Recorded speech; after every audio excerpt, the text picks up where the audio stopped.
Hey guys, tonight we begin with something a little more toothy, and not in a good way. We're diving into the gruesome, nerve-rattling world of medieval dentistry, a time when teeth were pulled with iron pliers, everyone had halitosis, and anesthesia was just a strong prayer and a mug of ale. So before you get comfortable, take a moment to like the video and subscribe, but only if you genuinely enjoy what I do here. And let me know in the comments where you're tuning in from and what time it is for you.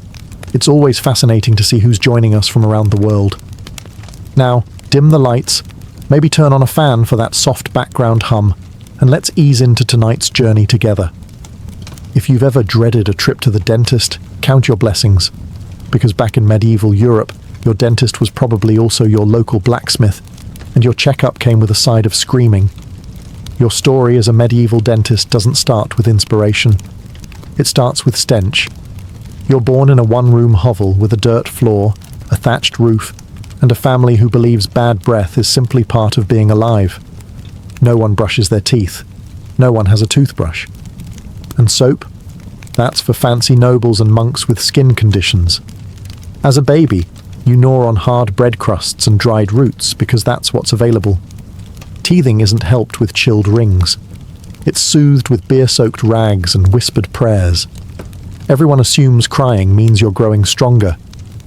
In reality, your gums are inflamed, and your first baby tooth will likely rot before it gets the chance to fall out naturally.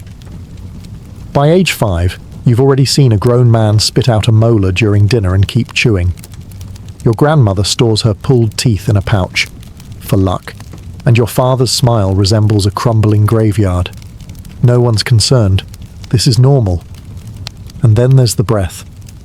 Oh, the breath. Every adult smells like a cave full of old cheese and regrets. Your friends don't notice because they smell the same.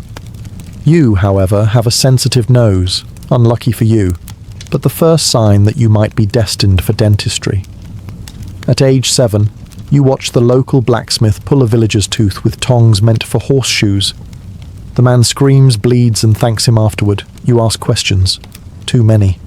So they hand you the rag, tell you to mop the blood, and suddenly, you're the assistant. There's no ceremony, no oath, no official title. But that day, your path is sealed.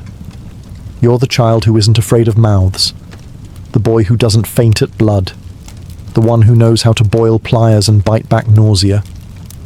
Congratulations. You're now the unofficial apprentice to the village's least glamorous profession. Your toys are forceps, your lessons involve pain, and your playmates are molars dropped into bowls with a dull clink. You don't dream of being a knight or a bard or even a scribe. You dream of not flinching next time someone screams in your face. And so begins your journey. Not with a white coat, but with a blood-stained apron and a very unfortunate destiny. Let's get one thing straight. Dental hygiene in the Middle Ages was a myth, and if it ever existed, it died screaming sometime around the 6th century. You, the future village tooth yanker, grow up in a world where people clean their teeth with, well, nothing. If they're fancy, and we're talking monastery-level fancy, they might chew on twigs or rinse with wine. But most people, they just let nature take its course. And nature is not kind to molars. There's no toothpaste, no floss, and no idea that sugar might be bad for enamel. Mostly because enamel isn't a word anyone's heard of. The only thing sweet peasants consume regularly is misery. Though nobles do enjoy the occasional honey-glazed disaster that accelerates mouth rot with regal flair, you, growing up with an eye for teeth, begin to notice a pattern. Everyone's breath smells like something died in their mouth and brought friends. Halitosis isn't a condition, it's a fact of life. You learn to speak from a distance. You instinctively breathe through your mouth, which, ironically, only makes your own smell worse. Children lose teeth young, not from age, but from accidents, infections, or chewing on rocks hidden in bread. By age 10, most people already have 2 or 3 ghost teeth, holes where something used to live. People accept this like they accept mud on their shoes or fleas in their bedding. There are herbal remedies, of course, You might chew mint or rinse with vinegar if you can afford it. But mostly, tooth care consists of hoping the pain goes away before it spreads to your jaw and kills you. And no one talks about the gums. Gums are just red, swollen meat that bleed when touched. And that's fine, apparently. The idea of brushing them gently with a soft, bristled brush would have sounded like witchcraft. As a budding medieval dentist, you begin cataloguing this horror with fascination. You poke teeth with sticks. You learn the difference between wiggly but alive and dead but hanging on. And when someone asks what you want to be when you grow up, you say, someone who makes the screaming stop. Because in your world, there are only two kinds of smiles, the toothless and the soon-to-be. So how does one become a medieval dentist? Simple, you don't. There's no medical university, no dental license, no board exams. You learn by watching people suffer, and the best way to do that is by working under the most hands-on man in town, the barber surgeon. He's not a doctor. He's a multi-tool with blood on his sleeves. He trims beards, lances boils, sets broken bones, and amputates gangrenous limbs between breakfast and lunch. Naturally, he also pulls teeth. Because why not? And now, you're his apprentice. You sweep the floor. You hold down screaming patients. You fetch boiling water, not to clean tools, just to look impressive. Your first week, you witness a leg amputation with a dull saw and a leather strap as anesthesia. You faint twice. But by week 2, you're holding a torch. By week 3, you're helping steady heads while your mentor yanks molars with blacksmith tongs. You ask too many questions, which means you're promoted to clean-up duty. Blood, pus, teeth. Your mentor is a practical man. If it's loose, pull it, he says. If it's black, pull it. If they scream, pull it faster. He teaches you that a quick extraction is better than a clean one. That infection is God's decision, not yours, and that you'll get paid more if you pretend to pray first. There's no textbook, just instinct, superstition, and repetition. You learn to recognize which tooth will come out with a twist, and which one will snap in half and leave you with a sobbing peasant and a pair of broken pliers. When things go wrong, you learn the backup plan. Blame demons, blame diet, or, in emergencies, blame the stars.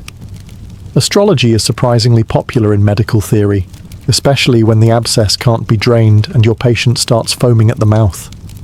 Sometimes you help with battlefield injuries. Sometimes you assist with leeches. But your mentor always makes sure you're there for tooth days. Because, as he puts it, nothing humbles a man like bleeding from the face. And slowly, you learn. Through blood, through screams, through trial and terror. You're not a healer. Not yet. But you're becoming something far more essential in the medieval world. A man who can make the pain go away for a price. If you're expecting a tray of gleaming instruments, lined with surgical precision, you're thinking way too modern. A medieval dentist's toolkit looks like something confiscated from a dungeon. And you? You're learning to use every single piece. First, the pliers. Thick, rusted, heavy. Not made for dentistry, but for horseshoes, meat hooks, and stubborn nails. The handle smells of old sweat and iron. The grip. Questionable. But if it clamps down on something and pulls, it's considered effective. Then comes the tooth key, a twisted little crank designed to twist a tooth sideways until it pops loose. It rarely works the first time. Usually, it breaks the tooth in half, which is followed by you frantically digging out the root while your patient sobs into a burlap sleeve. You have hooks and scrapers too. One looks like a shepherd's crook, perfect for snagging stubborn fragments. Another resembles a sharpened spoon, used to scoop out abscesses and pack them with mouldy bread or ashes. Sterile? Absolutely not. There's also the mallet. Yes, a mallet. For when the pliers fail and you need a bit of persuasion, you hold the tool against the tooth and give it a good tap. If your aim is true, the tooth pops. If not, well, the jaw might shift a little. The instruments aren't labelled. Some were once used for animal care. Others might have been fishing tools in a past life. You inherit most of them from the barber surgeon's late mentor. Tools he inherited from his mentor, and so on. One has a notch carved into the handle. It's either a maker's mark or someone's tally of fatalities. Cleaning is optional. Sometimes they're wiped with a cloth. Occasionally passed through a flame, not to sterilize, but to add drama. Bloodstains are considered seasoning. Your job is to keep the tools organized, cleanish, and ready at a moment's notice. When someone walks in clutching their jaw, the last thing they want is delay. They want you to pull something. Quickly. And without asking too many questions. These aren't instruments of healing. They're weapons of mercy. And in your hands, they'll decide whether a man walks out smiling or never walks out again. In the medieval world, dental science didn't exist. But theories? Oh, they had plenty. Tooth pain wasn't caused by bacteria or decay. No one knew what plaque was, and enamel might as well have been a type of prayer. So what did people believe caused those throbbing, pus-filled, jaw-splitting toothaches? Worms. Tiny, evil, invisible worms. Yes, toothworms. These mythical little beasts were said to burrow into your molars and chew away, day and night, like termites in a timber beam. If your tooth ached, it meant the worm was hungry. If it cracked in half, the worm had finished its meal. As a budding dentist, you're taught to look serious, while nodding wisely when someone asks, "Is it the worm again, master?" And you say yes, because it always is. Of course, there's also the religious angle. Some say tooth pain is punishment from God for lying, for vanity, or for eating too much honeyed bread. Your job? To remove the sinful tooth, as if you're exorcising a demon, with pliers. Patients often ask you to pray before an extraction. You oblige, mostly to calm them down, and maybe a little because you're afraid too. After all, you've seen infections travel to the neck and kill a man in days. Surely the gods are involved, right? But the most popular belief, and the one your mentor swears by, is that if you place a roasted onion next to the aching tooth, the worm will crawl out. Of course, all you ever see is steam and tears. No worms, but the patient believes it. Placebo magic and onion breath, a medieval double cure. You even learn a few worm-charming rituals. One involves whispering to the tooth, threatening the worm. Another includes heating a mixture of wax, herbs, and goat fat, then dripping it near the gums to smoke the worm out. Spoiler, it never works. Eventually, you come to accept the truth. Not about worms, but about belief. People want a reason for their pain, even if it's absurd. It's easier to picture a hungry worm than confront the reality of rot, disease, and death. And so, you carry on. Healer, priest, pest control. Just another day in the world of medieval mouth monsters. You've watched your mentor yank dozens of teeth from wailing villagers. You've held down the heads, passed the tools, and cleaned up the mess afterward. But nothing, absolutely nothing, prepares you for the first time you're handed the pliers. The patient is a middle-aged farmer named Edric. His tooth has been aching for a week. His wife says he hasn't slept, eaten, or prayed. Today he's desperate enough to let a teenager yank it out. You try not to tremble as your mentor steps back and nods. "Go on," he says, arms crossed, apron stained. Time to earn your fingers. Edric sits on a stool, knuckles white, eyes wild. You mutter something that might be a prayer. He responds with something that might be his last words. You find the tooth, a molar, black and cracked, with swollen gums that look ready to explode. You position the forceps, hands slick with sweat. Edric tenses. "On 3, you whisper. 1. And on 2, you twist. This is what you were taught. Don't wait for 3. It's mercy. Sort of. The tooth doesn't move. Edric screams like he's being skinned alive because, well, he sort of is. You adjust your grip, push down harder. You hear a sickening crack, and for a moment you think you've done it, until half the tooth comes out, and the rest stays buried like a jagged little dagger. Your mentor sighs. Keep going. The next few minutes are a blur of blood, curses, twisting metal, and panic. You finally wrench out the last fragment, nearly falling backward with the force. Edric slumps forward, face pale, mouth flooding with red. You've done it. Your hands are shaking. Your apron looks like you've murdered a pig. And yet, Edric is alive. Sobbing, sure, but grateful in that dazed, pain-shocked way that only a medieval peasant can be. You clean the wound with wine, pack it with herbs, and wrap his head. He thanks you with a bloody smile. You try not to cry or vomit. Maybe both. Later, your mentor slaps your back. "Not bad," he says. "You only cracked the jaw a little." You sleep that night with the tooth in your pocket. Your first trophy. Your first scar. Once you've pulled a few teeth, you start to notice something that never goes away. Not in the workroom, not on your clothes, not even when you dream. It's the smell. At first it creeps up on you, a faint sourness in the air. You assume it's the stew boiling next door, or maybe your mentor's feet. But then you realize it's coming from mouths. Rotting teeth have their own stench. A gag-inducing cocktail of pus, blood, fermented food, and the unmistakable tang of necrotic flesh. Every time a patient opens wide, it hits you like a wall. And it stays with you. It soaks into your apron, your hair, your fingernails. You start to notice other things too. The smell of fear. It's real, sharp and metallic, especially when your patient is sweating through their tunic, eyes darting, knuckles white on the arms of the chair. Fear makes people stink in a very particular way. It mixes with the tooth rot, the garlic breath, the damp wool, and the faint aroma of hopelessness. No candle or herb bundle can cut through it. You stop trying. You also start keeping track of how many people pass out before the pliers even touch their mouth. You learn to catch heads before they fall. You get good at predicting who will scream, who will faint, and who will try to run. You have a rope for that now. Standard practice. Sometimes, the rot is so advanced, the tooth crumbles under your tool like mouldy bread.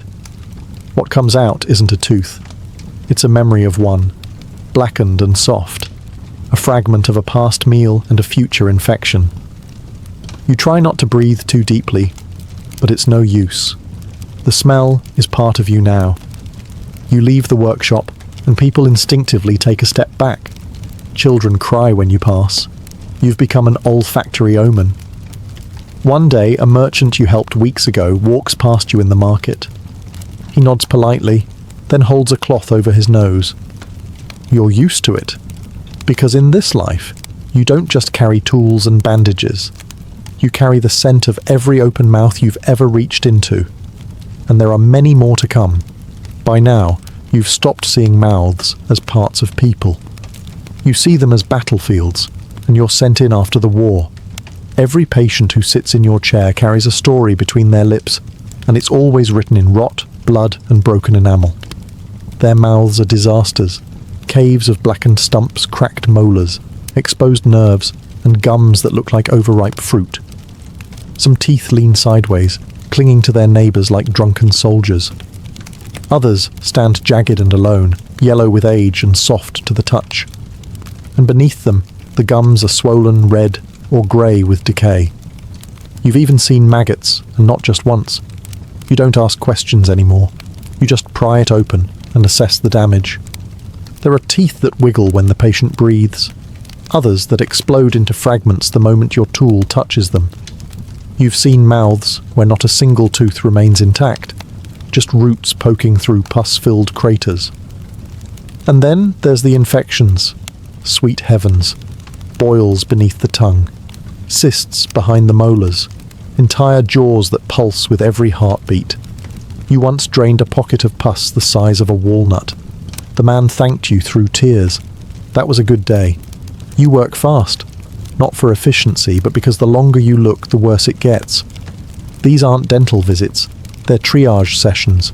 You don't fix. You remove, scrape, and pray. You keep a bucket for discarded teeth. It fills by midday. The smell hits before the weight does. You begin to recognize people by their mouths alone. Ah, yes. the blacksmith with the abscess under his tongue, the baker whose gums bleed when he blinks, the widow with the 7 remaining roots, all pointing in different directions. It's become your normal. You try to stay detached, but every so often, someone leans back, opens wide, and what you see sends a chill down your spine. Not because it's worse than usual, but because you recognize it in yourself. That back molar throbbing at night, it looks familiar. You're not just the healer of ruined mouths anymore. You're a ticking jaw in your own chair. By now, you've stopped flinching at screams. In fact, you barely notice them. They're the soundtrack of your profession, echoing off stone walls and wooden beams like some choir of pain and regret. Each shriek is unique, some high-pitched and panicked, others low and guttural like a wounded animal. You used to offer comfort, a warm cloth, a whispered prayer, a lie about how this won't hurt much. That stopped after your 5th extraction, the one where the man bit through your glove and wept through the entire thing. Now there's no sugarcoating it. You don't have sugar anyway. Just pliers, leather straps, and the kind of emotional distance that only a medieval dentist can develop. You don't have anesthesia. You don't even have numbing herbs most days. What you have is a bottle of wine to dull the edge, and if they're lucky, someone to hold them down, preferably a spouse or a strong neighbour who doesn't mind blood on their sleeves. The process is simple. You wedge open the mouth. You locate the offending tooth. You twist, pull, or bash, depending on how stubborn it is. The patient howls, flails, cries out to saints long dead, and you keep going, because if you stop, it only gets worse. Some scream before you even touch them. Others go stiff and silent, the kind of quiet that means they're too scared to breathe. You've had people faint. You've had people vomit. You've had people soil themselves mid-procedure, and you kept working through all of it. Sometimes they scream your name. Not in gratitude, in curses. You've been called a demon, a butcher, a devil in boots. One man swore you were sent by hell to punish gluttons with iron pincers. You took it as a compliment, and afterward. Most patients don't thank you. They stumble away, clutching their face, dripping blood and muttering oaths. A few nod. Fewer pay. The ones who survive with their jaw intact are the closest thing you'll get to a 5-star review. But no one forgets you. Because in a world without comfort, you're the one who trades pain. For slightly less pain. And people will always scream for that. It was bound to happen eventually. You've handled dozens, maybe hundreds, of screaming, flailing patients. You've dodged knees, elbows, and even one accidental headbutt from a panicked nun. But nothing prepares you for the bite. It starts like any other procedure. A local miller, sweating and snarling through a swollen cheek, comes in holding his jaw like it's going to fall off. "Just get it out," he growls. Classic tough guy. You position him, say your usual half prayer, and start inspecting the molar. A real mess. Black, cracked, barely holding on. You don't even need the pliers yet. You just poke around with your finger to check movement. That's when it happens.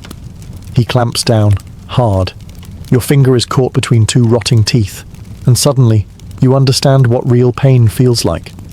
You scream, he screams. Someone else in the waiting room screams out of sympathy. You try to pull away, but it's too late.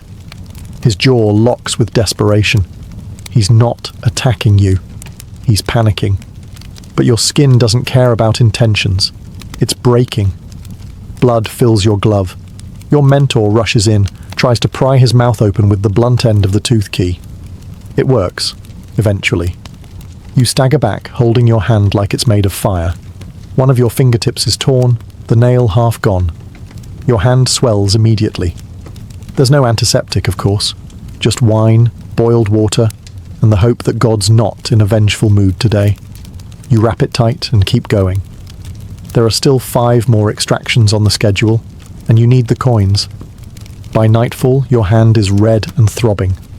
Infection sets in fast, because, surprise, human mouths are full of horrors.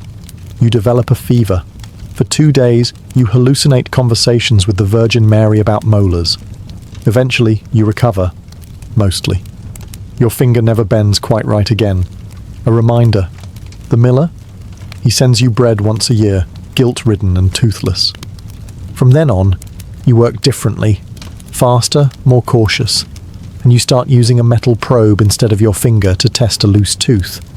Because in your line of work, the most dangerous bite isn't the dog's. You'd think the nobles, with their silk robes and feathered hats, would have better teeth. They don't. In fact, the wealthier they are, the worse their mouths tend to be. Why? Because they can afford luxuries the poor never taste. Sugar, candied fruits, imported wines, and pastries so sweet they practically melt the enamel off your teeth on contact. You're summoned to manor houses and castles, where the floors are polished but the smiles are horrifying. Behind powdered faces and perfumed robes lurk mouths in full rebellion, abscesses the size of walnuts, gums like bruised fruit, and teeth so blackened you wonder if they've been cursed. And yet, the nobles expect grace, elegance, discretion. They sit on velvet cushions while you kneel beside them, peering into the jaws of what looks like a battlefield soaked in honey and rot. They want you to work quietly, quickly, and, if possible, without telling them exactly what you're removing. One noblewoman insists her tooth is only resting improperly. You remove it in 3 bleeding pieces. They don't scream like peasants. No, they groan theatrically. They faint with a flourish. They complain that the herbal rinse is too bitter, or the linen too scratchy. One lord demanded you stop the extraction so he could compose himself with a poem. And then there's the cosmetic dentistry, because if a noble loses a front tooth, it must be covered or replaced. You've packed gaps with wax, painted teeth with white lead, which, yes, is toxic, and once carved a fake canine from ivory that promptly fell out during a banquet. They pay well, at least. Coins, chickens, rings, even a cloak once, though it smelled like wet dog. But they also expect favours, secrets kept, and egos stroked. You don't mind. Because every time a baron or duchess opens their mouth expecting perfection, and you peer inside to see the same festering trench as any beggar in the street, it reminds you of something important. Decay is democratic. It doesn't care how rich you are. And you? You're the great equalizer. Pliers in hand, ready to remind everyone that beneath the silk and titles, they all rot the same. By this point, your reputation precedes you, but not in the way you hoped. You walk into a tavern, and conversations die. Children duck behind their mothers. A man once spit at your feet and crossed himself, muttering something about plague demons. Another carved a charm to wear around his neck to ward off your curse. You're not a hero. You're not even a healer. You're the tooth man. And that means something dark.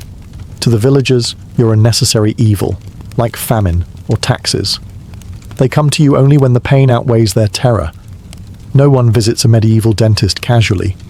They wait until they're desperate, delirious, half hollowed out by infection. Then they appear at your door, trembling, hat in hand. You try to be gentle, at first, but gentleness doesn't matter. The moment they see the pliers, the fear takes over. Some flinch when you speak. Others don't meet your gaze. The bravest ones offer a nervous smile, with whatever teeth they still have. No one celebrates your work. When you do it well, they scream. When you do it poorly, they scream more. If you save a life, it's forgotten. If you botch a pull, it's legend. One woman claims you removed the wrong tooth. You didn't. But the story spreads anyway, until you're the man who steals molars for fun. A group of boys once followed you through town singing a little song. 1 for the farmer, 2 for the priest. Hide your teeth, or he'll make a feast. You laugh because you have to. But it stings. You never wanted to be feared. You wanted to help. Still, fear has its uses. People pay faster. They listen. No one questions your price when they think you might yank the wrong tooth just to prove a point. And when someone collapses in the street from an abscessed jaw, you're the first person they call. Not because they trust you, but because you're all they've got. So you roll up your sleeves, open your kit, and step into the ring once more. You're not loved, you're not liked. but you're remembered. When the plague comes, dentistry takes a back seat to pure survival. The Black Death doesn't care about cavities. It floods the streets with fevered bodies and leaves you wondering whether that abscessed jaw is just an abscess, or the beginning of the end. Still, people come to you. They always do. Not because you're a miracle worker, but because you've handled pus before. You've seen swelling, drained rot, and packed wounds with herbs. You've watched people scream themselves hoarse from jaw infections. So what's one more plague boil between friends? Your work shifts from extractions to emergency lancing. Swollen necks, black gums, lymph nodes the size of chicken eggs. You heat your blade, grip the skin, and slice. Pus bursts like a blistered fruit. You don't gag anymore. You haven't in years. Sometimes they live, sometimes they don't. You start keeping track in chalk marks on your door, not out of vanity, but to keep your mind from unravelling. Payment is odd now. No one has coins, so they pay in bread, dried meat, or promises they won't live long enough to fulfill. A dying merchant gives you a ring. A widow gives you her late husband's boots. You sell what you can, bury what you must. The smells worsen. Your workshop becomes a hybrid clinic and crypt. You stack firewood for warmth, but it doesn't help. The chill is deeper now, in the bones, in the silence that comes when 3 patients in a row never sit up again. Still, you're busy. The plague is bad for the body, but good for business. And people whisper about you. The one who drained the poison from my neighbour's neck. The one who pulled 3 infected teeth, and the man survived. The one who might know something the priests don't. You don't correct them. Because in a time when everyone is dying, being slightly less deadly makes you powerful. So you keep cutting, draining, packing wounds with mould and prayer. You don't sleep much. You don't speak unless needed. But you're alive and working. In the age of plague, you're no longer just the man with pliers. You're the one they call when it's almost too late. It begins with a dull ache. Nothing serious. A throb in your back molar after a long day, easily ignored. But you know better. You've seen this story 100 times in 100 mouths. It always starts as nothing. Then it becomes everything. At first, you pretend it's fatigue. You gargle wine. You chew on cloves. You rub your jaw when no one's looking. But inside you know the rot has come for you. You try to work through it. After all, there are mouths worse than yours. Peasants with no teeth at all. Nobles whose breath wilts flowers. You've survived the screams of others. Surely you can survive your own. But the pain grows. It crawls up your jaw, into your ear, behind your eye. You stop eating. You stop speaking. You start dreaming about the tooth, the same one, over and over, falling out, growing worms, whispering to you in Latin. You consider asking your apprentice for help, but he's too green. He hesitates. He still wipes his tools on his sleeve. So one night, in the dim light of your own workshop, you do what you've done for years. You pull your own tooth. You wedge a wooden block between your molars, steady your hands, and reach in with the pliers. You've done this hundreds of times. You know exactly how to grip, twist, and remove. But you've never done it to yourself. The pain is indescribable, not because it's worse, but because it's yours. You groan, half in rage, half in agony. You sweat through your tunic. You taste blood, then more blood, and then finally, relief. Sort of. You drop the tooth into your tin bowl. It rattles next to the others. For a moment, you stare at it. It's just another ruined thing in a room full of them. You clean the wound. You don't pack it, not out of oversight but pride. You'll heal, or you won't. It's always been that way. The pain lessens, but something lingers, because for the first time, you understand what every scream really meant. And now, you carry it not just in your hands, but in your empty jaw. There's no grand ending for a medieval dentist, no cathedral burial, no gilded plaque, no choir singing praises of molars yanked and abscesses drained.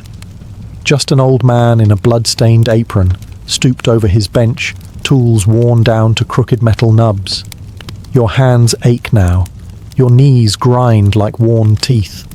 Your vision blurs in the evenings, and your ears ring with echoes of 1,000 past screams. The patients still come, but you move slower. You speak less. You grip the pliers with fingers that no longer close without pain.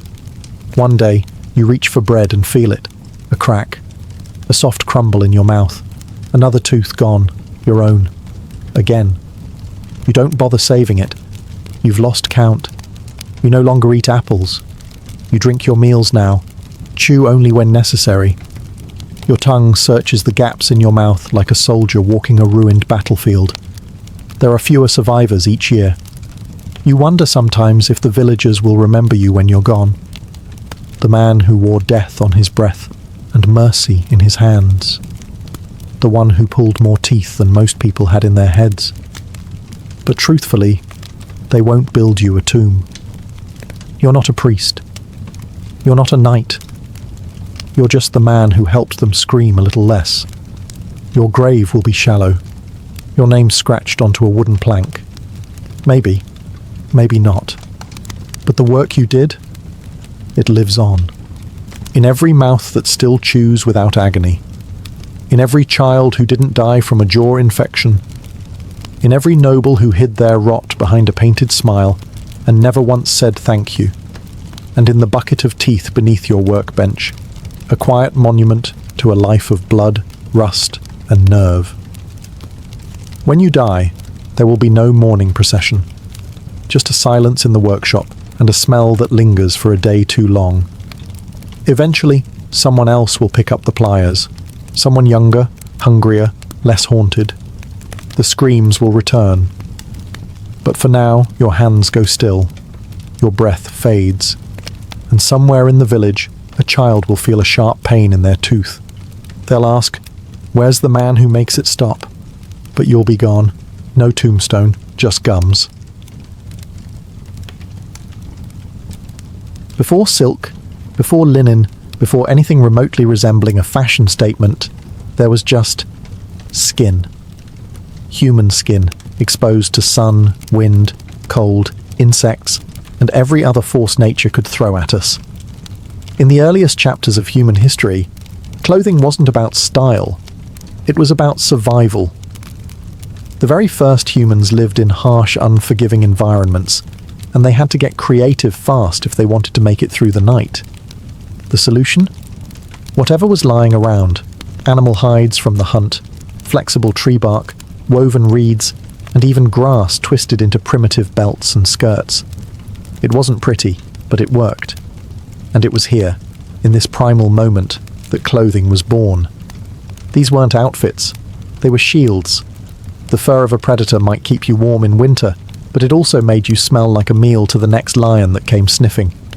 Still, for early humans, warmth outweighed aesthetics. We wrapped ourselves in raw skins, tied them together with sinew or vines, and hoped for the best. But over time, even these crude covers started to take on symbolic meaning. The man wearing the biggest bear hide? Probably the one who killed it. The woman with the intricately woven grass skirt. Maybe she was the elder, the storyteller, the healer. Clothing began to signal more than just protection. It whispered status. The earliest archaeological evidence of clothing tools, bone needles, dates back nearly 40,000 years, suggesting we were already tailoring animal hides into more fitted garments. That's not just functional. That's thoughtful. That's human. And once we started migrating to different climates, icy tundras, sweltering deserts, humid jungles, our clothing evolved accordingly. In cold regions, layered furs and tight wrappings insulated our bodies. In hot climates, we shifted toward breathable, loosely draped fabrics. This wasn't just invention, it was adaptation. So, while it's tempting to imagine early humans running wild and free, the reality is far more practical. From the moment we began covering ourselves, clothing became our first form of technology. A quiet revolution in fibre and fur, sewn together with necessity and just a hint of early pride. And this was only the beginning. When we think of ancient Egypt, We picture pyramids, golden masks, and jackal-headed gods. But look closer, and you'll notice something else. Everyone's dressed impeccably in linen. Not silk, not wool. Linen. And not just any linen. Smooth, bleached, and immaculately pleated. Egypt's hot, dry climate made linen the ideal fabric. It was light, breathable, and could be worn in layers without trapping too much heat. Made from the flax plant, linen took serious effort to produce. First, the flax was harvested, soaked, and beaten into submission, then spun into fine threads, and finally woven into fabric. This wasn't casual wear. Linen was labor-intensive and therefore valuable. Pharaohs wore it, priests wore it, and even the dead wore it, mummified in layer after layer of carefully prepared linen wrappings. Egyptians believed clothing mattered not just in life, but in death. Your outfit helped secure your identity in the afterlife. A well-wrapped mummy wasn't just fashionable. It was spiritually fortified. Social status was literally woven into what you wore. The elite flaunted semi-transparent linen tunics, often pleated or dyed white, a colour associated with purity and divine power. Ordinary workers wore simpler kilts, sometimes little more than a wrapped cloth tied with a belt. But they too appreciated linen's cool elegance. Children often wore nothing until puberty, but even their first cloth marked a rite of passage. Jewellery, of course, completed the ensemble. Wide collars of faience and gold, lapis lazuli amulets, beaded sandals.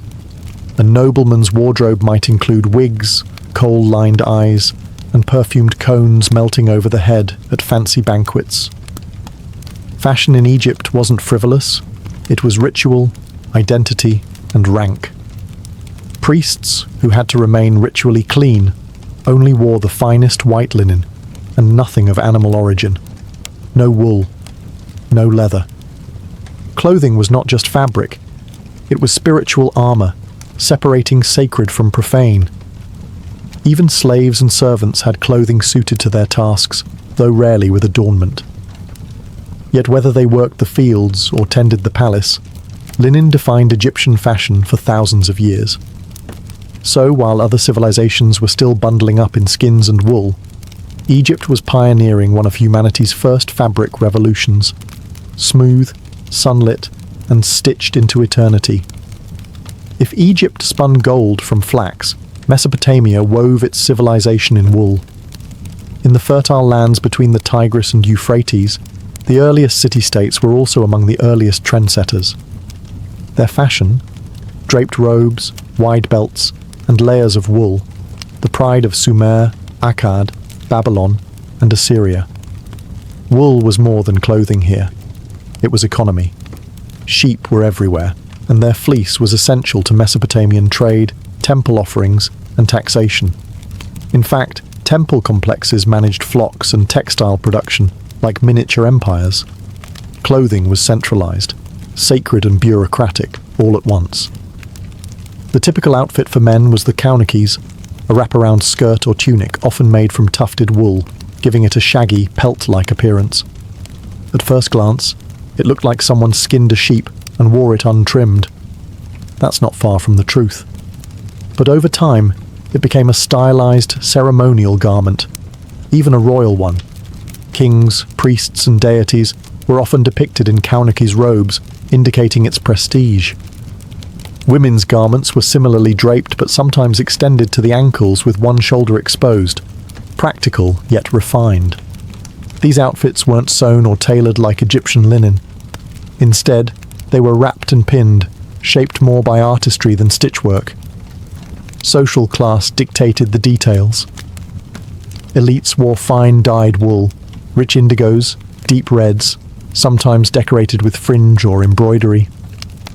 Servants and labourers wore coarser versions. And like in Egypt, children often went nude until a certain age. Modesty, after all, was a fluid concept in early civilizations. Mesopotamians also wore wide belts or girdles, often made of leather or wool cords, to hold their garments in place. These belts were status items, sometimes decorated with bronze studs or inscribed with names, prayers, or symbols of divine protection.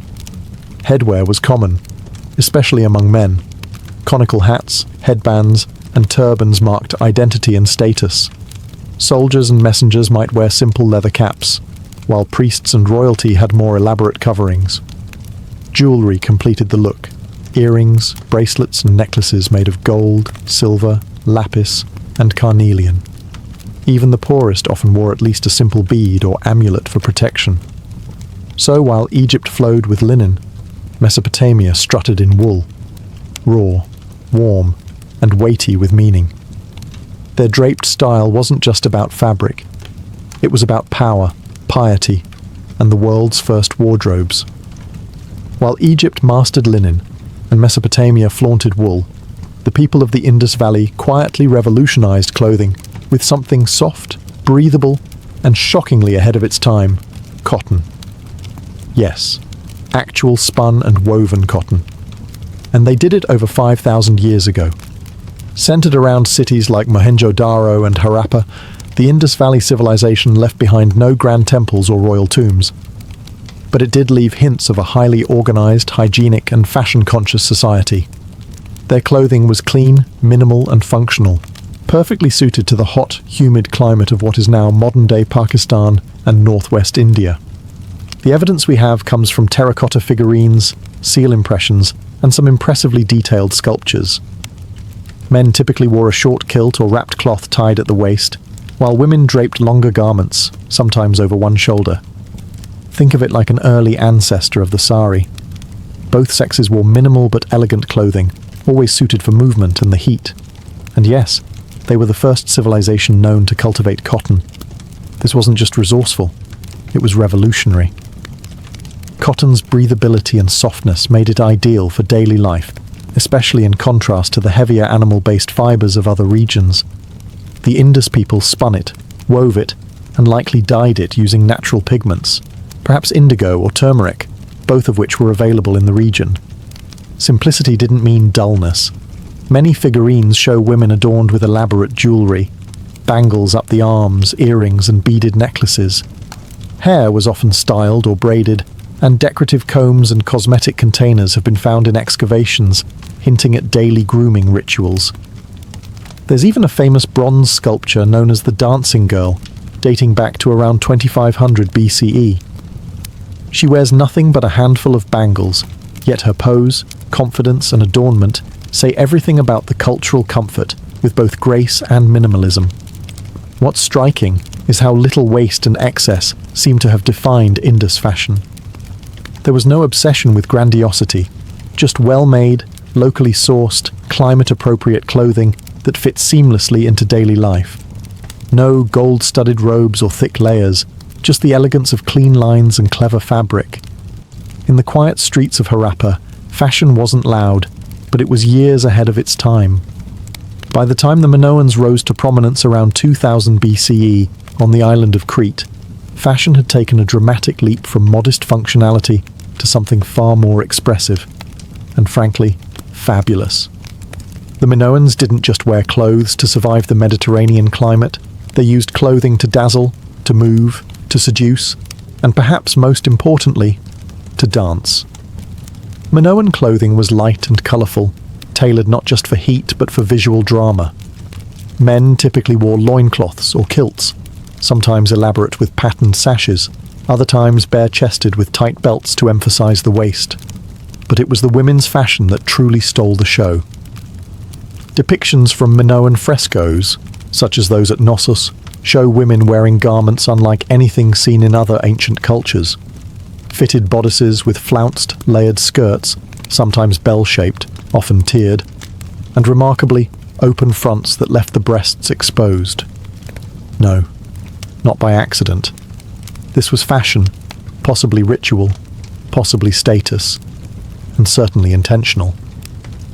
These corset-like tops gave women an hourglass silhouette, cinching the waist while allowing freedom of movement.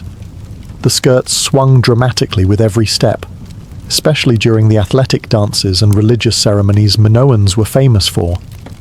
Clothing here wasn't static, it was kinetic. Every layer, fold, and colour played with motion. The fabrics were likely linen or wool, dyed in bright blues, reds, yellows, and purples using plant-based pigments. Decorative borders, embroidery, and perhaps even imported threads added visual interest.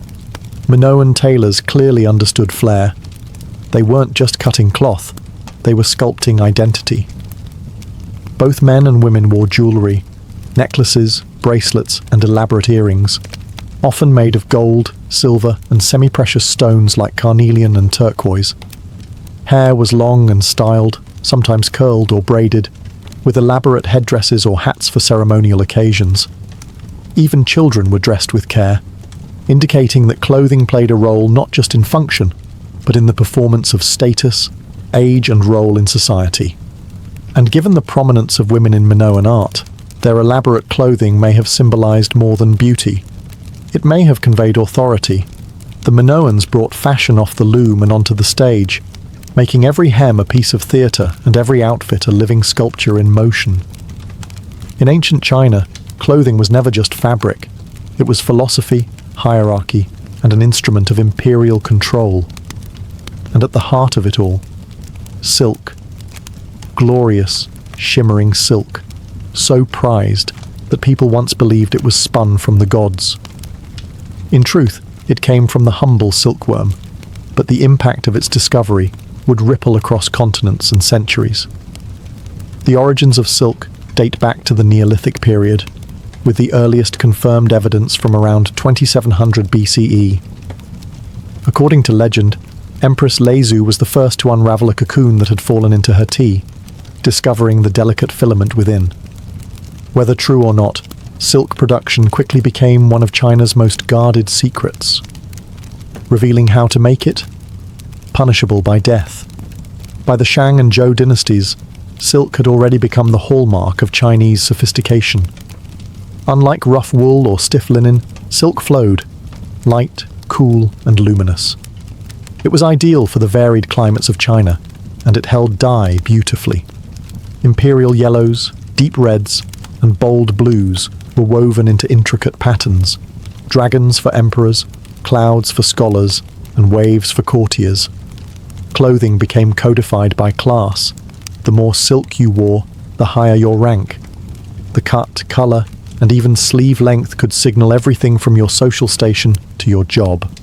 Commoners were forbidden from wearing certain colours or weaves, while members of the nobility floated through palaces in robes that practically whispered power with every step. The Han Dynasty, 206 BCE, 220 CE, elevated silk to a diplomatic weapon. Bolts of silk were traded with nomads, offered as tribute, and eventually sent westward along the Silk Road, giving the route its name. Chinese clothing, especially among elites, now featured wide-sleeved robes, sashes, and multiple layers. The way a robe folded, left over right, became a matter of cultural identity. Women's fashion included high-waisted skirts, long flowing sleeves, and decorative hairpins. Men's garments emphasized grace and humility, aligned with Confucian ideals. Clothing was expected to reflect inner virtue and cosmic balance.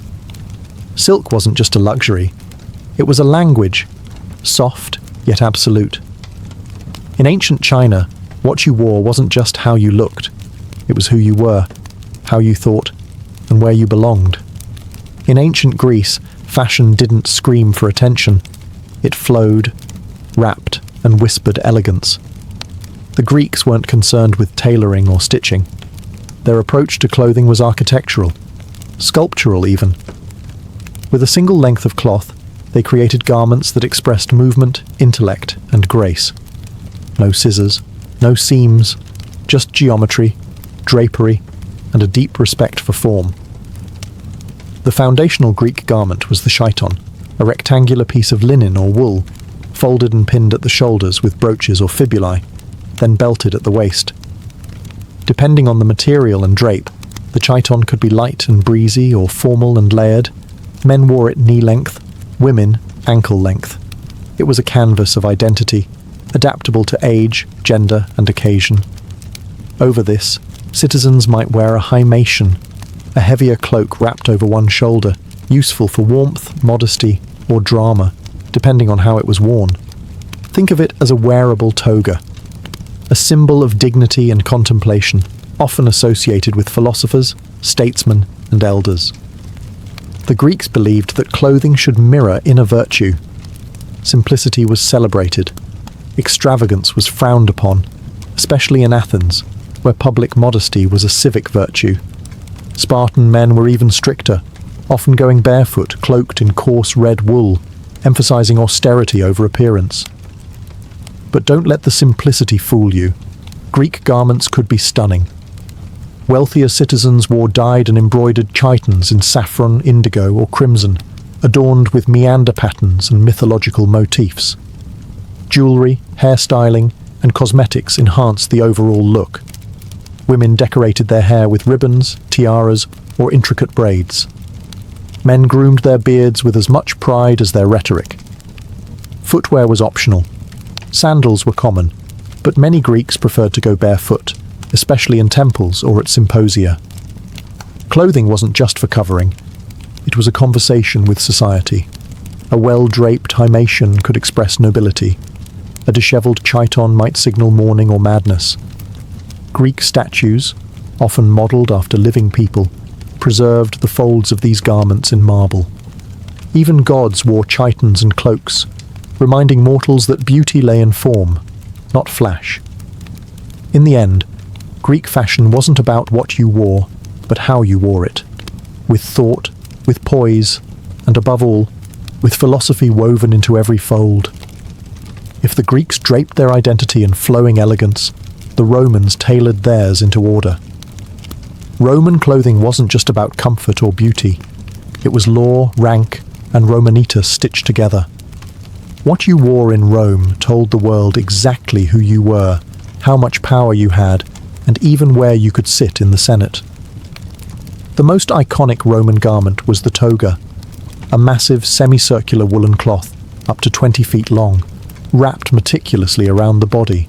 It was bulky, impractical, and required practice to wear properly. But that was the point. Only male Roman citizens could wear the toga. It was a symbol of Roman citizenship, and by extension, Roman superiority. Togas came in different styles and colours depending on your status. The toga virilis was plain white, worn by adult male citizens. The toga praetexta, with a purple border, was for magistrates and certain priests, and the toga picta, dyed entirely purple with gold embroidery, was reserved for emperors and triumphant generals. Purple dye, derived from the murex sea snail, was so expensive it was essentially worth its weight in gold. But most Romans didn't wear togas every day. The tunic, a simple belted garment made of wool or linen, was the daily go-to. Short for men, long for women.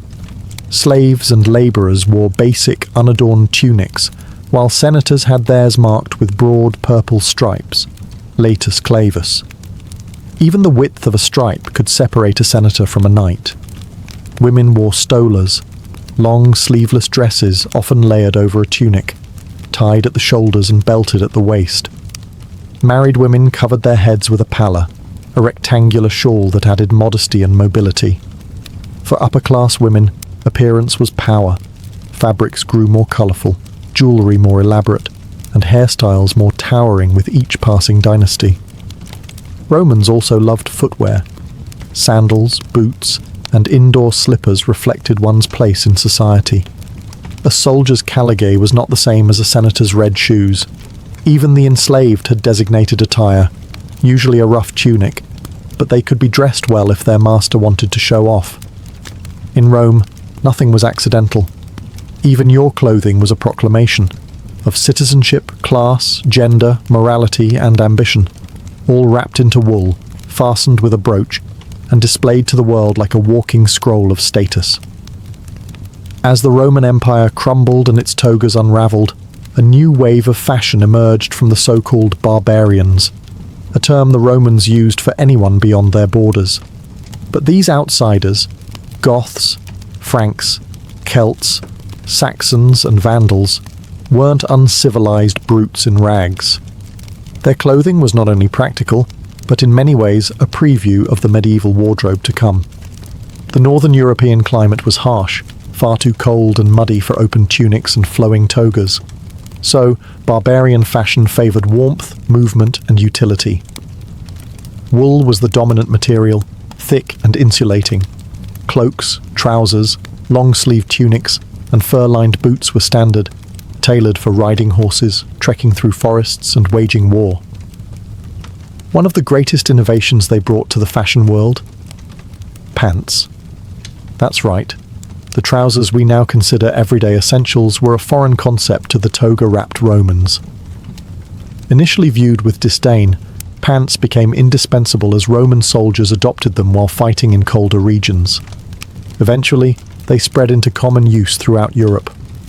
Men wore bracca, a form of early trousers, with a tunic and often a belt or leather harness across the chest. Women wore layered wool dresses with long sleeves, often cinched at the waist, and draped cloaks fastened with ornate brooches or pins.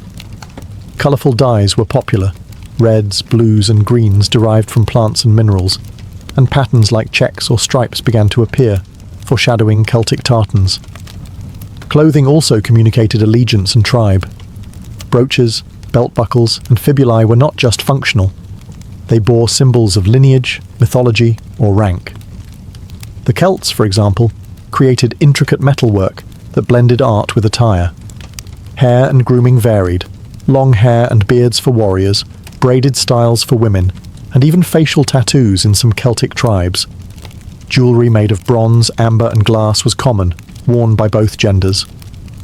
By the time the Western Roman Empire fell, the so-called barbarian dress had laid the foundation for medieval European clothing, layered, woolen, and built for real life. Less about ceremony, more about survival, but still rich with meaning, beauty, and cultural pride. And so, from the linen kilts of pharaohs to the woolen cloaks of kings-to-be, ancient clothing stitched together far more than bodies. It wove together entire civilizations. Queen Tati was born into a world on fire, not with flames, but with ambition, betrayal, and the slow grind of empires locking horns over the fragile spine of the Levant. The Amurru kingdom, her homeland, was not a mighty empire like Egypt or the Hittites. It was small, fragmented, and perpetually caught in the middle of bigger powers that viewed it less as a sovereign nation and more as a useful buffer zone. Situated in what is now western Syria and northern Lebanon, Amurru was a land of hills, trade routes, and competing loyalties. By the time Tati was born, likely in the 14th century BCE, the kingdom was already a diplomatic hot potato, tossed between Egyptian pharaohs, Mitanni warlords, and the ever-expanding Hittite kings. It was not an easy place to rule, but it was a vital one. Tati's early life would have been shaped by court intrigue, foreign emissaries, and the constant anxiety of invasion or rebellion. Whether she was born into the royal house or married into it, she would have been trained in the arts of diplomacy, survival, and ceremonial leadership from a young age. In Amurru, a queen wasn't just ornamental. She was a negotiator, a symbol of stability, and sometimes the glue holding a divided court together. The region was in flux.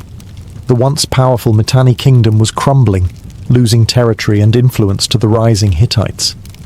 Egypt, under Amenhotep III and later Akhenaten, still considered Amurru part of its sphere of influence. Meanwhile, local rulers constantly weighed their options. Should they swear loyalty to Egypt, gamble with the Hittites, or try to play both sides? Tati came of age in this storm. As a woman in a male-dominated political landscape, her rise to visible power is remarkable in itself. The fact that she was mentioned in Hittite diplomatic records, official correspondence between kings, suggests not just status, but authority. She wasn't a background figure. She was at the table. Though the historical record is sparse, her name alone reveals something crucial. In a time when most women were erased from stone and clay, Queen Tati made herself known. And that was only the beginning. In the world of the late Bronze Age, diplomacy was often brutal, and alliances rarely lasted longer than a harvest season. Yet Queen Tati appears in the historical record not as a footnote, but as a named political actor, something almost unheard of for a woman in this era.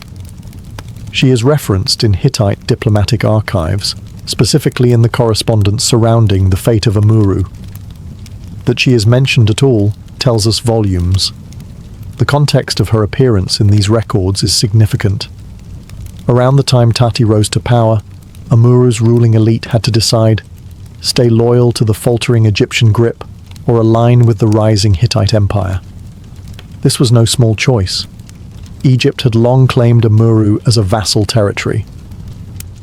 The Hittites, however, were expanding aggressively and beginning to peel off Egypt's northern allies one by one. It's within this dangerous political game that Tati's name emerges. The Hittites were negotiating terms with the leadership of Amuru, and Tati was involved.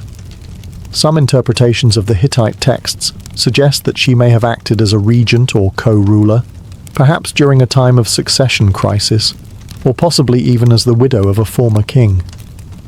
In any case, her role wasn't ceremonial. She had enough clout that the most powerful empire in the Near East at the time, the Hittites, had to acknowledge her. Tati's political weight also points to something more profound: the flexible and pragmatic nature of power in Amuru. Unlike Egypt or Assyria, where royal women were largely excluded from governance, smaller kingdoms sometimes allowed, or required, queens to step in when dynastic lines faltered or political survival demanded broader alliances. We don't know what Tati looked like.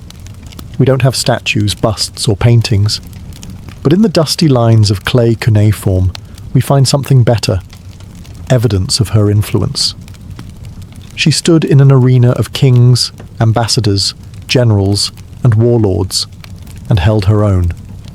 In an age when marriages brokered treaties and betrayal was always one banquet away, Tati's presence in diplomatic documents shows she wasn't a pawn. She was a player. To understand Queen Tati's world is to enter a whirlwind of power politics. Her kingdom, Amuru, sat like a fragile stone between three grinding tectonic plates: the Hittite Empire rising from Anatolia, Egypt reigning from the south, and the crumbling Mitanni Kingdom to the east. Tati's rule unfolded in the shadow of their rivalries, each one casting a different kind of threat or opportunity. Egypt, under the late 18th dynasty, had long considered Amuru part of its imperial network. Pharaohs like Thutmose III and Amenhotep III had installed local vassals, demanded tribute, and expected obedience. Yet the Egyptian grip on the northern Levant had begun to loosen, especially during the religious turmoil of Akhenaten's reign. Egypt was distracted, vulnerable, and preoccupied with gods instead of generals. Meanwhile, the Mitanni, once a major power in the region, were rapidly deteriorating. Internal strife and military defeats had opened them to invasion from the east and north. Their former allies were watching closely. Amuru, a former Mitanni vassal, found itself increasingly isolated. Then came the Hittites, under the brilliant and ruthless leadership of Suppiluliuma I. This king wasn't content with ruling Anatolia. He had his sights set on the Syrian corridor, including Amuru. Suppiluliuma launched military campaigns deep into the Levant, breaking down Mitanni resistance and seizing one city-state after another. His goal was simple: control the trade routes, neutralize Egypt's influence, and bring strategic regions like Amuru into his orbit. This was the world Tati navigated, a triangle of power, each point burning with ambition. She could not afford missteps. Choosing Egypt risked Hittite retribution. Backing the Hittites might anger local factions still loyal to the pharaoh, and aligning with the decaying Mitanni was a gamble at best. Yet amid this storm, Queen Tati didn't vanish. She remained politically visible, mentioned in Hittite negotiations, likely weighing loyalties with every caravan that passed through her kingdom's passes. She wasn't just surviving, she was maneuvering. Her rule, or regency, occurred during one of the most volatile eras of the late Bronze Age. And instead of being crushed by the chaos, Tati seems to have used it, not to dominate, but to endure. At some point during Queen Tati's life, a political earthquake shook the foundations of Amuru's foreign policy. The kingdom officially defected from Egypt's influence and aligned with the Hittite Empire. This decision wasn't made lightly. It redefined Amuru's place on the map, triggered Egyptian retaliation, and cemented the kingdom's role in one of the most complex diplomatic networks of the Bronze Age. The Hittite king Suppiluliuma Thane, a master strategist and expansionist, had already begun pulling small Levantine kingdoms into his sphere through both military might and shrewd negotiation. When Amuru's leadership, likely with Queen Tati at the center, agreed to switch sides, the deal wasn't sealed with just words. It was formalized in a treaty. In the Hittite cuneiform archives, this treaty survives, though it centers on the male ruler of Amuru, most likely Tati's husband or relative. It's important to recognize that Tati's name appears in related diplomatic correspondence, showing she was not a silent partner. She may have played a vital role in the negotiation, especially in managing the domestic blowback and foreign expectations. The treaty spelled out key obligations. Amuru would now be a vassal of the Hittite king. In return, the Hittites promised protection, not just from Egypt, but from rival tribes and internal dissent. This was more than a handshake. It was a survival pact. Egypt did not take this betrayal lightly. Pharaoh Akhenaten viewed the shift as treason. The Amarna letters, a collection of clay tablet correspondence between Egyptian officials and their vassals, hint at diplomatic outrage and urgent demands. Tati's court must have braced for retaliation, but aligning with the Hittites was, strategically, the smarter bet. Suppiluliuma's military campaigns had shattered Mitanni power, and Egypt was slipping into religious and political instability. Tati's decision, and yes, we must call it hers too, was one of calculated realism. The treaty with the Hittites was a turning point. It gave Amuru security, but at a cost. The kingdom was no longer a neutral buffer. It had picked a side in a war of empires, and once you chose a side, there was no going back. Queen Tati didn't just witness this shift, she helped steer it. The moment Amuru allied with the Hittites, Queen Tati and her court became the eye of a geopolitical storm. Egypt was furious. Once considered a loyal vassal state, Amuru had now, in Egyptian eyes, committed outright betrayal. And betrayal in the Bronze Age didn't just provoke letters, it provoked retaliation. The Amarna letters, the cache of diplomatic correspondence between Egyptian pharaohs and their vassals, reflect this tension. Egypt accused Amuru's leadership of treachery, questioned their honor, and demanded obedience. While Tati's name isn't front and center in these texts, the fact that she appears in Hittite records during the same period suggests she was deeply involved in the storm behind the scenes. What followed was not just a clash of armies, but a battle of loyalties.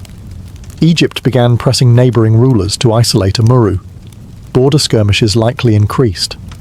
Tati would have been faced with managing not just external threats, but internal dissent. Not everyone in Amuru agreed with the pivot to the Hittites, especially those who had benefited from years of Egyptian patronage.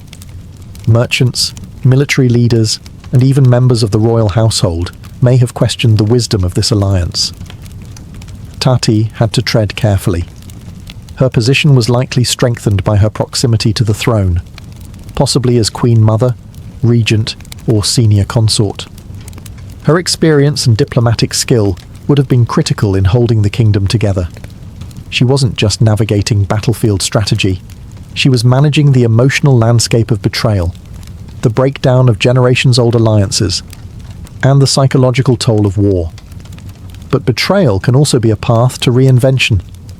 By siding with the Hittites, Amuru gained a new identity, not as a minor client of Egypt, but as a key Hittite ally in the Levant. This repositioning came with economic benefits too. Trade routes shifted, Hittite merchants and envoys arrived. Roads were secured under new terms. For Queen Tati, the aftermath of betrayal was survival under pressure. Her legacy, preserved only in fragments, is one of tightrope diplomacy. She didn't have the luxury of certainty.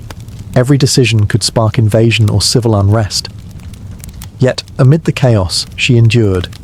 And in the Bronze Age, enduring was often the greatest form of victory. In an age where most queens were unnamed, unseen, and largely forgotten by official records, Queen Tati of Amurru left behind something extraordinary, a name carved into clay. Her appearance in Hittite diplomatic archives is more than just a footnote. It's a rare glimpse into the agency and influence of a Bronze Age woman on the world stage. Tati is mentioned in the context of treaties and letters between Amurru and the Hittite Empire, particularly under the reign of Suppiluliuma I, the master tactician of Anatolia. These records, preserved on cuneiform tablets found in the royal archive of Hattusa, show that Tati was more than a ceremonial figure. She was either directly involved in diplomatic dealings or wielded enough power that her presence had to be acknowledged. One specific letter describes the political situation in Amurru following its defection from Egypt. In it, Tati is named alongside other political actors, suggesting she had a voice in how the kingdom positioned itself, responded to crises, and managed its alliances. Was she a queen regent during a king's minority, a widow defending her late husband's legacy, or perhaps even the sole authority in a time of male absence? We can't be certain. But what's clear is that her name wasn't ornamental. It was operational. For the Hittites to mention a queen by name in their diplomatic language was not routine. It signals her recognized influence, perhaps even respect. Hittite diplomacy was cold and pragmatic. Titles weren't handed out for flattery. If Tati was mentioned, it was because she was part of the machinery of power. This is especially significant considering that most Bronze Age international correspondence was between kings. Queens were usually silent allies, referenced indirectly if at all. But Tati's presence is carved into the same documents that tracked alliances, warfare, tribute, and betrayal. Through these clay tablets, she speaks, not in her own words, but through the acknowledgement of others. That alone marks her as exceptional. She lived at a time when the world was loud with war and shifting alliances, and still, her voice made it into the record. In the bureaucratic silence of ancient empires, Queen Tati's name echoes with quiet strength. By aligning Amurru with the Hittite Empire, Queen Tati ensured her kingdom's survival, but at a cost. The alliance brought not just protection, but also oversight. And at the heart of that oversight was Suppiluliuma I, the towering Hittite king who reshaped the Near East with iron will and strategic brilliance. For Tati, navigating her kingdom's new place under his watchful eye meant walking a razor-thin line between partnership and subjugation. Suppiluliuma wasn't a passive overlord. His control of client states like Amurru was absolute in all but name. He dispatched envoys, demanded tribute, and expected compliance. Tati and her court were expected to follow the terms of their treaty to the letter, offering military support, securing trade routes, and allowing Hittite influence to permeate their administration. It's likely that Tati had to host Hittite advisors at court, perhaps even see Hittite troops stationed nearby. Her decisions, foreign and domestic, were no longer entirely her own. But she wasn't powerless. Tati's skill was not in defying Suppiluliuma, but in managing his expectations, gaining his trust, and leveraging the alliance to solidify her internal rule. Her real challenge may have come not from the Hittites, but from within. Local elites, merchants, and religious figures accustomed to Egyptian patronage may have chafed under new Hittite customs and oversight. Tati had to be the buffer, appeasing her powerful overlord while quelling discontent at home. That required diplomacy of the highest order, not to mention a keen understanding of personalities, politics, and shifting loyalties. And still, the Hittite king trusted her court enough to enforce loyalty. That speaks volumes. In an era where failed vassals were swiftly replaced or destroyed, Tati's Amurru remained intact. Her leadership was steady. Her presence in the diplomatic record continued. This wasn't the freedom of a sovereign queen. It was something far more precarious. The role of a broker between empire and people, survival and autonomy. And few played that role better. Tati lived in Suppiluliuma's shadow, but she wasn't eclipsed by it. She understood how to bend without breaking, and in the brutal calculus of Bronze Age politics, that was a triumph in itself. Queen Tati's survival in the historical record is rare, almost miraculous. The Bronze Age wasn't known for preserving the names of women, let alone their accomplishments. Yet Tati's name endures, inscribed in Hittite diplomatic texts, not as a wife, not as a shadow behind a king, but as a participant in statecraft. Her legacy, though faint, shines in contrast to the silence surrounding so many other women of her time. The late Bronze Age was filled with royal women whose influence was quietly immense. Queens of Egypt like Tiye and Nefertiti, or Hittite royal women like Pudu-Hepa, who would rise decades later to become a formidable co-ruler. But most of these women were either from powerful dynasties or married to dominant kings. Tati, by contrast, came from, or operated within, a regional buffer state, constantly caught between conquest and collapse. That makes her presence in foreign archives even more remarkable. We don't have monuments or statues of Tati. No gold death mask, no temple with her face carved in stone. Her kingdom was not one of monumental architecture, but of diplomatic survival, held together with treaties, strategic marriages, and compromise. Her legacy is written not in marble, but in baked clay tablets, fragile, easily lost, yet somehow still whispering her name through time. She stands as a rare example of a Bronze Age woman who held power during a time of immense geopolitical change. Tati may have been a queen regent, a ruling consort, or the widow of a king, but whatever her title, she wielded actual influence. She navigated wars between superpowers, betrayal from former allies, and the shifting sands of Near Eastern politics without losing her grip on power. And even more importantly, her story challenges the notion that ancient women were always passive figures behind male rulers. Tati was neither passive nor forgotten. She was named, recorded, and remembered, however briefly, by scribes who usually wrote only of kings. Her story reminds us that history is often unfair in its memory, but not always blind. Some voices, even faint ones written in clay, can still echo through the ages. Queen Tati's final years are cloaked in silence. The records that mention her fall away, and the clay tablets that once preserved her name give way to more ominous signs. The signs of a world beginning to unravel. The late Bronze Age was drawing to a close, and with it, the intricate network of diplomacy, trade, and royal alliances that had held the region together for centuries. We do not know how or when Tati died. There is no mention of her burial, no inscription boasting of her accomplishments. But we know that Amuru, like many other city-states and kingdoms of the time, was about to be swept into the chaos of what modern historians call the Bronze Age collapse, a mysterious, decades-long period of destruction, depopulation, and cultural fragmentation. Between 1200 and 1150 BCE, the great powers of the ancient world fell like dominoes. The Hittite Empire crumbled. The Mycenaean palaces in Greece were abandoned. Cities burned from Anatolia to Canaan. The cause? Scholars still debate it.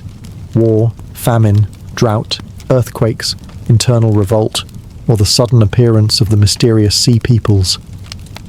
Most likely, it was all of them at once, a perfect storm of disaster. Amuru, caught between the dying Hittites and a resurgent Egypt under Ramses III, would not escape unscathed. Its strategic location, once a blessing, now became a curse. Armies passed through. Supply lines dried up. Alliances disintegrated. The political chessboard where Tati had once moved carefully was upended. The board flipped, the pieces scattered. And yet, the fact that we know her name at all is extraordinary. Tati may have vanished from history's center stage, but she lived, and likely ruled, through one of the most dangerous and pivotal periods in ancient history. Her decisions, her alliances, and her survival strategy left ripples that were felt long after she disappeared from the record. In the end, Queen Tati was not part of a glorious conquest or a sweeping dynasty. She was something rarer, a political survivor in a collapsing world. And though her legacy lies buried beneath ruins and faded into crumbling clay, her name remains, defiant, dignified, and unforgettable. A queen without a tombstone, but not without memory. Long before the drills and dynamite arrived, the mountain now known as Mount Rushmore stood in quiet majesty, untouched by chisels or presidents. To most Americans in the early 20th century, it was just another granite peak in the rugged Black Hills of South Dakota. But to the Lakota Sioux, it was sacred. They called it Paha Sapa, the heart of everything that is, a spiritual center, not a stage. The Black Hills had been granted to the Lakota in the Treaty of Fort Laramie in 1868, a legal promise that the land would remain theirs forever. But forever proved brief. After gold was discovered in the region just years later, prospectors flooded in, and the US government reneged on the treaty. The hills were seized, and the Lakota were pushed aside. Their sacred spaces sold, mined, and eventually dynamited. By the 1920s, the United States was craving myth. The trauma of World War I had passed, but a new kind of identity crisis had emerged, one defined by modernity, rapid industrial change, and the search for a unifying national story.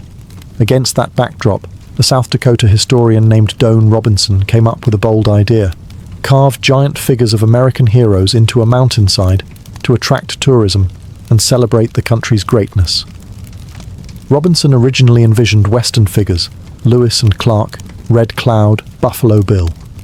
But once Gutzon Borglum, a fiercely ambitious sculptor with a love for grandeur and nationalism, joined the project, the scope shifted. Borglum proposed something far more dramatic: the faces of 4 US presidents, carved at monumental scale into the granite cliffs. The mountain chosen for the project was not selected by accident. It offered solid granite, high visibility, and favorable sun exposure. But it also stood on land taken from indigenous people, a fact ignored or dismissed by the project's boosters. At the time, the mountain didn't even carry its now famous name in Lakota tradition. Mount Rushmore was a colonial label, coined after a visiting New York lawyer in 1885. The land, once full of tribal stories and ancient rhythms, was about to become something else entirely: a monument to empire, ambition, and the American mythos. The face of the mountain was blank, but not empty. The man who would give Mount Rushmore its colossal faces was no ordinary artist. Gutzon Borglum was as much a showman as a sculptor, a man obsessed with legacy, nationalism, and monumentality. When he arrived in South Dakota in the mid-1920s, he wasn't looking to carve a mountain, he was looking to carve his name into history. Born in 1867 to Danish immigrants in Idaho, Borglum studied art in Paris and was heavily influenced by classical sculpture and the romantic nationalism of 19th century Europe. He admired size, symbolism, and the idea that art should inspire civic pride. His work had already appeared in public spaces across the US, and he had earned a reputation for bold, large-scale projects. But it was his brief, controversial involvement with the Confederate Memorial at Stone Mountain in Georgia that defined much of his early fame and notoriety. That project fell apart amid funding issues and creative disagreements. Borglum left the South in a storm of accusations and broken contracts, but he took with him something valuable: experience with granite, explosives, and the sheer mechanics of mountain carving. When South Dakota's Doane Robinson came calling with his idea to boost tourism through monumental sculpture, Borglum saw an opportunity to start over, bigger, and this time under his full artistic control. But Borglum didn't want to carve regional heroes. He saw something grander, a shrine to American democracy, featuring presidents who, in his view, shaped the nation's destiny. He chose George Washington, Thomas Jefferson, Abraham Lincoln, and Theodore Roosevelt, each representing a different pillar of the Republic. founding, expansion, preservation, and development. Borglum's involvement transformed Mount Rushmore from a state-level tourism gimmick into a federal monument project. He had powerful connections. Even President Calvin Coolidge gave his blessing. And he knew how to secure funding, attract media attention, and pitch patriotic symbolism. For Borglum, art was a tool of myth-making. But his vision was also wrapped in controversy. He held strong nationalist beliefs, and his past flirtations with white supremacist organizations like the Ku Klux Klan during the Stone Mountain Project have cast a long shadow over his legacy. Still, his skill was undeniable, and when he looked at the Black Hills, he didn't see rock. He saw immortality waiting to be carved. Mount Rushmore was never sculpted with hammers and chisels alone. It was blasted, drilled, and jackhammered into existence with precision and violence. A controlled chaos orchestrated by Gutzon Borglum and a crew of over 400 men. From 1927 to 1941, the mountain rang daily with explosions as granite gave way to vision. Work began with George Washington's face, chosen both for symbolism and practical reasons. Washington's likeness, at over 60 feet tall, would become the template for the rest. But carving a mountain isn't like shaping marble. Granite is hard, unforgiving, and prone to fractures. To make it work, Borglum and his team relied on an unusual blend of artistry and engineering. The process began with dynamite. Blasting crews used carefully calculated charges to remove massive amounts of rock, shaving away the mountain's bulk in layers. After the blasts, drillers and point men would climb scaffolding hundreds of feet above the ground to refine the shapes with jackhammers and hand tools. Men dangled from ropes, carving eyebrows and noses from sheer cliffs. It was skilled labor, dangerous and often deafening, but also oddly intimate. Each face took years to complete, and mistakes could not be undone. Despite the scale, the tools were shockingly ordinary. Workers used basic equipment, powered by compressors and ingenuity. Safety was a concern, but remarkably, no one was killed during the 14 years of construction, a fact Borglum proudly touted. Many of the workers were miners, stonecutters, or unemployed laborers from the Great Depression. For them, it was a job, a paycheck, and a piece of history. Progress was slow, and funding was inconsistent. The Great Depression hit just as the project got underway, leading to delays and the constant need for federal support. Borglum, ever the political operator, secured New Deal funding and used patriotic rhetoric to keep momentum alive. As each president's face emerged, first Washington, then Jefferson, Lincoln, and finally Roosevelt, the mountain transformed into a national myth. It wasn't just about likeness, it was about idealism. These were not men, they were symbols, carved from the same rock as the country's founding myths. But behind every blast and chisel stroke was a contradiction, a monument to freedom, carved into stolen land by men working through economic despair. To millions of visitors, Mount Rushmore is a patriotic symbol, a shrine to democracy carved in stone. But to the Lakota Sioux, it is a wound. The monument was carved into the Black Hills, or Pahasapa, a place held sacred by the Lakota long before the first dynamite charge ever echoed through the cliffs. For them, this wasn't just granite. It was holy. The 1868 Treaty of Fort Laramie had guaranteed the Black Hills to the Lakota people in perpetuity. But when gold was discovered in the region just a few years later, the US government tore up that agreement. Soldiers came, settlers followed. The land was seized, and with it, the heart of Lakota cultural and spiritual life. By the time Gutzon Borglum arrived with blueprints and scaffolding, the Lakota had already lost more than territory. They had lost trust in every treaty ever signed. And then, as if to twist the knife, the faces of 4 American presidents were chosen to be carved into the hills, including George Washington and Thomas Jefferson, 2 men associated with indigenous displacement and the expansion of settler colonialism. From the Lakota perspective, Mount Rushmore isn't a tribute, it's a desecration. It represents broken promises, land theft, and the ongoing erasure of native sovereignty. and it stands in contrast to the nearby peak of Thunderhead Mountain, where another colossal carving, the Crazy Horse Memorial, was later commissioned by Lakota leaders as a counter-monument, still unfinished but growing year by year. The Lakota weren't consulted when Mount Rushmore was proposed. Their protests were ignored. Their cultural claims to the land were overridden by federal courts and public opinion. Even today, they continue to assert their rights through activism, legal challenges, and symbolic acts, like the 1980 Supreme Court ruling in United States v. Sioux Nation, which acknowledged that the Black Hills were taken illegally. The Lakota were awarded compensation, but they've refused the money. They want the land back. So, while Mount Rushmore may seem silent and immovable, it is layered with unresolved conflict. It is not just a monument, it is a mirror. And depending on where you stand, what you see reflected can look like pride or pain. The face of George Washington was the first to emerge from the granite, a 60-foot portrait of the man often called the father of the nation. Gutzon Borglum chose Washington to symbolize the birth of the United States, its revolution, its ideals, and its earliest identity as a new republic. But as the granite was blasted away, the face that appeared was more than a likeness. It was mythology-made stone.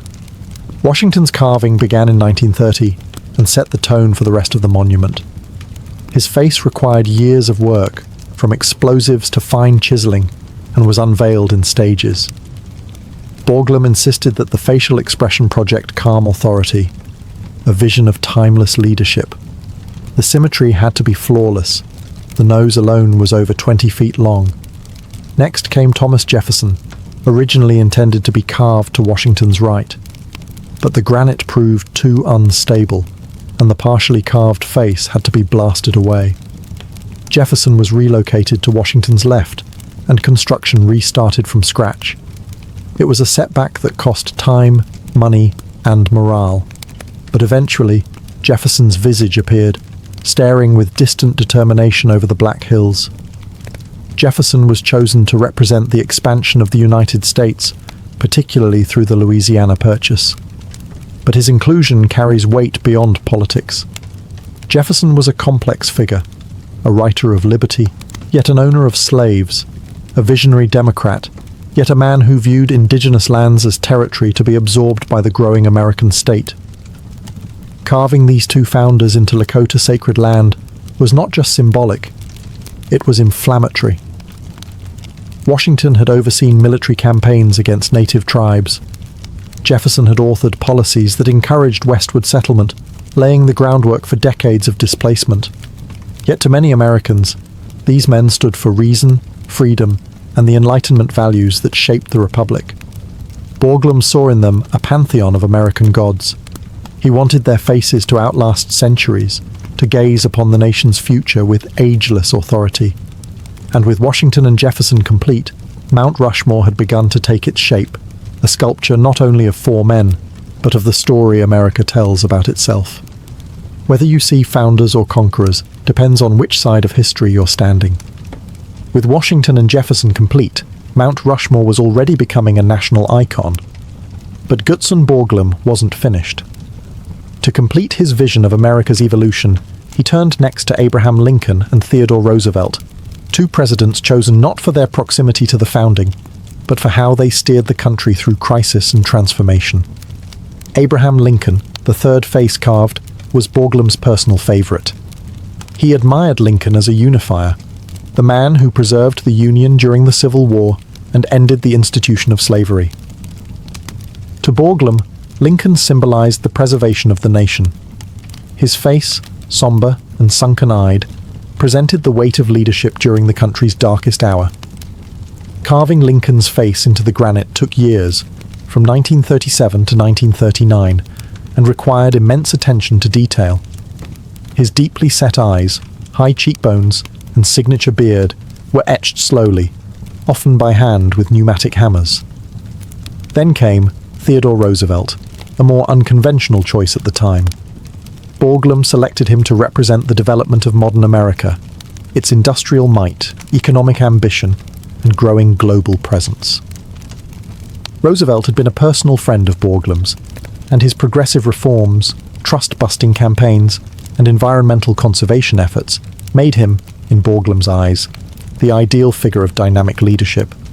Roosevelt's face, carved snugly between Lincoln and Jefferson, was a technical challenge due to its recessed position and thick-rimmed spectacles. A detail carefully shaped into the stone using metal rods to suggest the lenses. His inclusion was controversial. Critics argued that Roosevelt hadn't yet earned a place alongside the other giants of American history. But Borglum insisted and prevailed. Together, Lincoln and Roosevelt completed the four-part narrative: birth, expansion, preservation, development. It was a chronological march through American ambition, as seen through the eyes of its most powerful leaders. But each of these men, particularly Lincoln and Roosevelt, had complicated legacies involving indigenous policy, imperialism, and internal strife. Still, their faces, now larger than life, were intended to be permanent. They were carved to endure thousands of years. And as their stone expressions took shape, Mount Rushmore stopped being just a work of art. It became a symbol, not of who these men were, but of what the country wanted them to be. Building Mount Rushmore wasn't just an artistic feat, it was a political hustle. From its inception, the project was entangled in the currents of American nationalism, economic desperation, and bureaucratic red tape. Carving 4 colossal faces into a mountain required more than vision. It required money, a lot of it, and Gutzon Borglum was relentless in chasing every dollar. When work began in 1927, the economy was still booming. But just 2 years later, the Great Depression hit and funding dried up across the country. Infrastructure projects collapsed, banks failed, and bread lines formed. Yet Mount Rushmore kept going. Why? Because Borglum understood the power of spectacle and the politics of pride. He pitched the monument as more than a tribute to presidents. He sold it as a shrine to democracy, a symbol of hope in a time of despair. He lobbied Congress, courted presidents, and spoke to anyone who would listen. Borglum wasn't just an artist, he was a propagandist, and Mount Rushmore was his stage. In the 1930s, the federal government, under Franklin D. Roosevelt and the New Deal, began pouring money into public works. Borglum secured federal funds through the National Park Service, which transformed the monument from a regional curiosity into a national project. The idea of carving American greatness into a mountain suddenly became an economic lifeline, creating jobs, boosting tourism, and stirring patriotic feeling. But the fundraising process wasn't smooth. Borglum clashed constantly with oversight boards, resisted creative compromises, and demanded full artistic control. He often exaggerated progress to secure more money, and even tried to expand the project beyond the 4 faces, proposing full torsos, an entablature, and a grand hall of records behind the heads. These were never completed. Public support was mixed. Many were proud, seeing the project as proof that America could endure and build even in hard times. But critics saw it as wasteful, especially when people were starving. Others questioned the political motives behind choosing these particular presidents, all white, all male, all emblematic of expansionist policies. Still, the money kept coming. The dream, though expensive and flawed, marched on. For Borglum, every dollar raised was a vote of faith, not just in his monument, but in the American myth it was meant to immortalize. By the late 1930s, Mount Rushmore was taking shape. 3 presidents complete, a 4th underway, and the scaffolding still rising. But then, in March of 1941, the monument's creator, Gutzon Borglum, died suddenly from complications following surgery. He was 73 years old. The man who had dreamed, fought, and blasted this vision into stone was gone, and the project was left without its driving force. Borglum's death sent a wave of uncertainty through the project. He hadn't just been the sculptor, he had been the architect, the fundraiser, the public face, and the visionary who tied it all together. Without him, there was no one who held the same combination of artistic clarity and political savvy. There were blueprints, yes. There were plaster models. But the energy was gone. His son, Lincoln Borglum, took over the project, a quiet, dedicated man who had worked under his father's supervision for years. He was capable and committed, but far less grandiose. While Gutson dreamed of full torsos, inscriptions, and elaborate finishing details, Lincoln took a more practical approach. With time running out and funding tight, he focused on completing Roosevelt's face and securing the site. Then came another blow: World War II. As America turned its attention overseas, priorities shifted. Federal funding was reallocated to the war effort. National sentiment moved from monuments to mobilization. Suddenly, there were more urgent things to build than statues. By October 31st, 1941, the work officially stopped. The carvings were left as they were, incomplete by Borglum's original design, but still monumental. The planned Hall of Records, meant to house American documents and ideals, remained a hidden chamber behind Lincoln's head, unfinished and unused. Only decades later would a sealed repository of historical documents be placed there. And yet, even in its incomplete state, Mount Rushmore stood as a finished idea. 4 presidential faces gazed out over the Black Hills, not quite what Borglum had envisioned, but powerful enough to become an icon. Borglum's death changed the mountain. It froze the dream in place. The monument, once alive with ambition, became solid, static, and silent, much like the stone it was carved from. Today, Mount Rushmore looms as one of the most recognizable landmarks in the United States, a towering symbol of national pride, tourist fascination, and political complexity. To some, it is a breathtaking celebration of American ideals. To others, it is a painful reminder of the cost of empire. Its meaning shifts depending on who you ask. More than 2 million people visit the site each year, gazing up at the 60-foot faces of Washington, Jefferson, Lincoln, and Roosevelt. They come for photographs, for patriotism, and for the sheer awe of the engineering. But beneath the surface, the legacy of Mount Rushmore is far from simple. The monument has become a lightning rod in conversations about history, race, land rights, and national identity. Critics argue that it glorifies presidents who oversaw the expansion of the United States at the direct expense of Native American nations. Carving their faces into Lakota sacred land that was seized in violation of federal treaties, is seen by many as a lasting injustice. For the Lakota, Mount Rushmore is not a monument to liberty. It's a scar. At the same time, the monument has been fiercely defended by those who see it as a testament to American perseverance, a product of ingenuity and grit during the Great Depression, and a tribute to leadership. It has appeared in films, advertisements, textbooks, and political rallies, often as a shorthand for America itself. Even presidents have weighed in. Ronald Reagan called it a monument to American exceptionalism. Barack Obama visited the site and acknowledged its beauty while noting its contradictions. Activists have protested there. Tourists have proposed marriage there. It is a place of pilgrimage, both sacred and contested. Meanwhile, the unfinished Hall of Records, tucked behind Lincoln's head, now holds copies of the Declaration of Independence, the Constitution, and a short biography of Borglum. They rest in a titanium vault, sealed inside a mountain, meant for future civilizations to find. In the end, Mount Rushmore is not just a sculpture. It is a story, carved in granite, edited by history, and debated with every generation. A national myth, towering and incomplete, just like the country it was meant to represent.